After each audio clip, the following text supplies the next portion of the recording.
ದಾದಾ ಸಾಹೇಬ್ ಫಾಲ್ಕೆ ಪದ್ಮಶ್ರೀ ಪ್ರಶಸ್ತಿ ಹಿರಿಯ ಬಾಲಿವುಡ್ ನಟ ಮನೋಜ್ ಕುಮಾರ್ ಅವರು ನಿಧನರಾಗಿದ್ದಾರೆ. 87ನೇ ವಯಸ್ಸಿನಲ್ಲಿ ಅವರು ವಯೋಸಹಜ ಕಾಯಿಲೆಯಿಂದ ಬಳಲುತ್ತಿದ್ದರು. ಹೃದಯ ಸಂಬಂಧಿತ ತೊಂದರೆಗಳಿಂದ ಬಳಲುತ್ತಿದ್ದ ಕುಮಾರ್ ಅವರನ್ನು ಆಸ್ಪತ್ರೆಗೆ ದಾಖಲಿಸಲಾಗಿತ್ತು.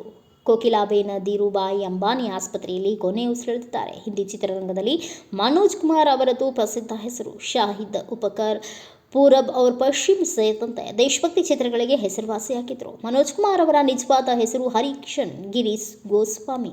ಹಿಂದಿ ಚಿತ್ರರಂಗದಲ್ಲಿ ಈ ಗ್ಲಾಮರಸ್ ಜಗತ್ತಿಗೆ ಪ್ರವೇಶಿಸಿದ ತಕ್ಷಣ ತಮ್ಮ ಹೆಸರನ್ನು ಬದಲಾಯಿಸಿಕೊಂಡ ಅನೇಕ ನಟರು ಇದ್ದಾರೆ. ಅವರ ಅಭಿಮಾನಿಗಳು ಇಲ್ಲಿಯವರೆಗೂ ಅವರನ್ನು ಆ ಹೆಸರಿನಿಂದಲೇ ತಿಳಿಸಿದ್ದಾರೆ. ಮನೋಜ್ ಕುಮಾರ್ ಕೂಡ ಅವರಲ್ಲಿ ಒಬ್ಬರು. ಬಾಲಿವುಡ್ ಚಿತ್ರರಂಗಕ್ಕೆ ನೀಡಿದ ಕೊಡುಗೆಗಳಿಗಾಗಿ 1992ರಲ್ಲಿ ಪದ್ಮಶ್ರೀ ಪ್ರಶಸ್ತಿಯನ್ನು ಪಡೆದರು. ನಂತರ 2015ರಲ್ಲಿ ಪ್ರತಿಷ್ಠಿತ ದಾದಾ ಸಾಹೇಬ್ ಫಾಲ್ಕೆ ಪ್ರಶಸ್ತಿ ನೀಡಿ ಗೌರವಿಸಲಾಯಿತು. ಅವರ ದೇಶಭಕ್ತಿ ಚಲನಚಿತ್ರಗಳಿಗಾಗಿ ಭಾರತ್ ಕುಮಾರ್ ಎಂದು ಕರೆಯಲ್ಪಡುವ ಅವರು ಹಿರಿಯರಲ್ಲಿ ಔರ್ ರಾಸ್ತಾ ವೋ ಕೌನ್ ಥಿ, ಹಿಮಾಲಯ ಕಿ ಗಾಡ್ ಮೇ, ನೀಲ್ ರನ್ ಕೇತಿ, ಕಮಲ್ ಪಾತಾನ್ ಕಿ ಮುಂತಾದ ಕ್ಲಾಸಿಕ್ಗಳ ಮೂಲಕ ಗುರುತಿಸಿಕೊಂಡಿದ್ದಾರೆ.